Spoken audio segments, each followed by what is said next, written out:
Nobody want to talk about? What does it say? Nobody want to talk about this paperwork?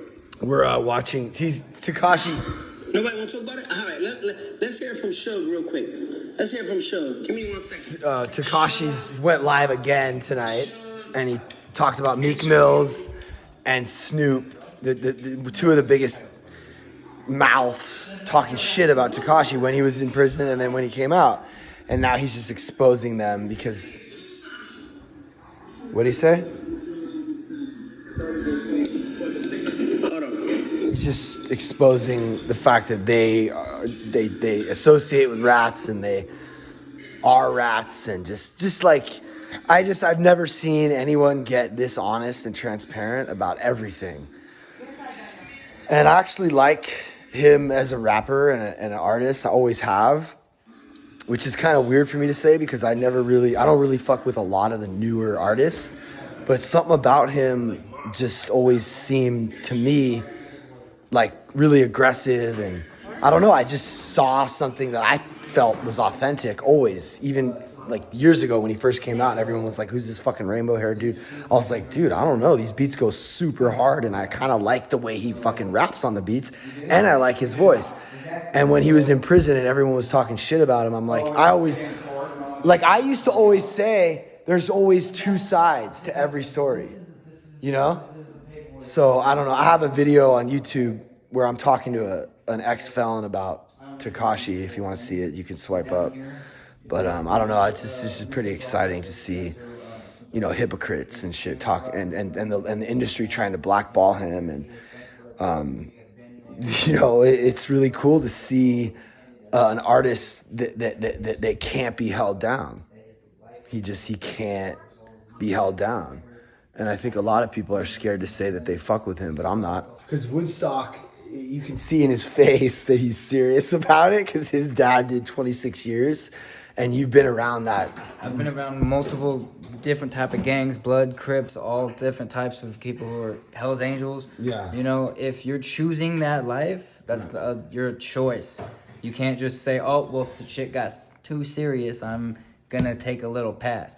But you know, in Tekashi, you know what's funny is that you hear Smalls talk about this shit too. Like he kind of has this kind of thing, but you could just see it in the eyes. There's a calm thing that's happening with Woodstock that I believe what you're saying. Here's my thing though, right?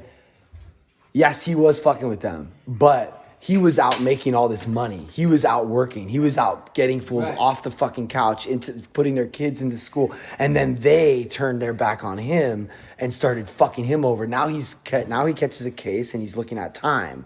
So they're going to either kill him in prison they were or fucking him over before that happened as well. From what I heard as well, most of them were like fucking his baby mama, setting him up, robbing him or whatever. I mean, and they were pretty much saying like, look, bro, you're going to go on tour, you're going to do this, you're going to do that, and we're going to take most of your money. And you're going to only be able to say, you get to say Treyway. You get to say that you are a part. And when you get to walk around with a large crowd and other people won't fuck with you, but we own you. So I totally get why in his situation, he did what he did.